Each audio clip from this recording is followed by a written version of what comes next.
India has launched its first satellite Rohini satellite series, RS-1, in 1980.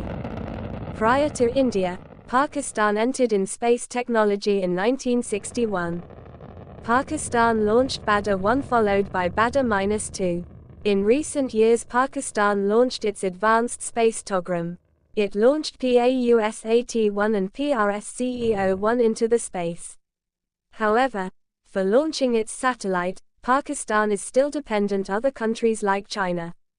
Pakistan is under process of developing its own indigenous satellite launch.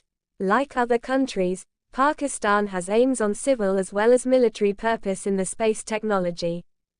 As Ukraine launched drones to Russian military targets from inside the soil of Russia, it again proved that next-generation war tools are drone, whether they are launched from land or warships as drones are lighter, can be launched from the soil of enemy also, easy to be assembled and easy to smuggle.